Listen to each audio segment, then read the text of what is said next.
माझा मृत्यू अपघातात झाला असं माझ्या कुटुंबियांना सांग।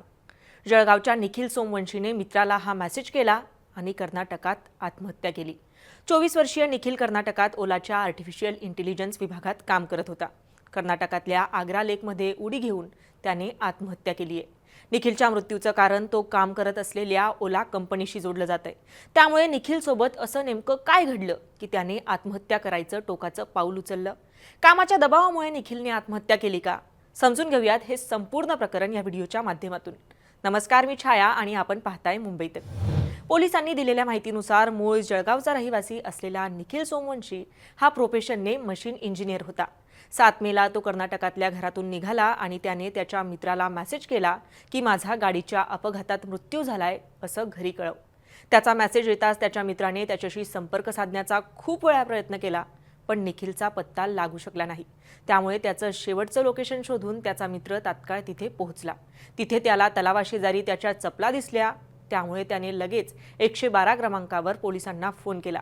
अंधार पडला होता, त्यामुळे रात्रीच्या वेळी तलावात त्याचा मृतदेह शोधायला पोलिसांच्या पथकाला अडचणी येत होत्या। त्यामुळे दुसऱ्या दिवशी सकाळी त्याचा मृतदेह तलावातून काढण्यात आला। सोमवंशीचं निधन 2 आठवड्यांपूर्वी झालंय। मात्र रेडिट नावाच्या साईटवरच्या एका युजरने सोमवंशीच्या मृत्यूचा संबंध त्याच्या नोकरीच्या ठिकाणी त्याच्यासोबत केल्या गेलेल्या चुकीच्या वागणुकीशी जोडलाय। त्यामुळे हा विषय आता चर्चेत आलाय। निखिलच्या हत्येवरच्या व्हायरल झालेल्या रेडिट पोस्टमध्ये कामाचा दबाव आणि गैरवर्तनाचा आरोप करण्यात आलाय। पोस्टमध्ये असा दावा करण्यात आलाय की निखिल सोमवंशी हा नवीन असूनही त्याला प्रेशर येईल अशी मोठी जबाबदारी देण्यात आली होती।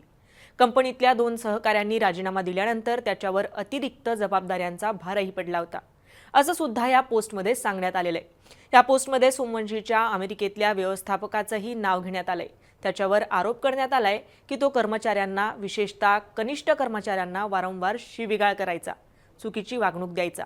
सोमवंशीने इंडियन इन्स्टिट्यूट ऑफ सायन्स म्हणजेच IISc बंगळुरूमधून मास्टर्सचं शिक्षण पूर्ण केलं होतं। 9.30 GPA गुणांनी तो तिथून उत्तीर्ण झाला होता। पदव्युत्तर शिक्षण घेत असताना तो चॅटबोट प्रकल्पावर काम करत होता। त्यासाठी मेलिंडा गेट्स फाउंडेशनकडून त्याला निधीही मिळाला होता। 2024 मध्ये निखिल ओला कृत्रिम सोबत जोडला गेला।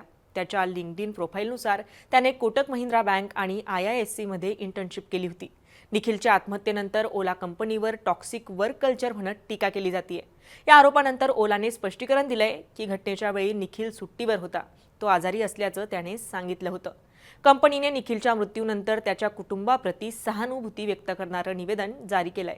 मात्र निखिलच्या मृत्यूचं एक्झॅक्ट कारण अद्याप स्पष्ट झालेलं नाहीये।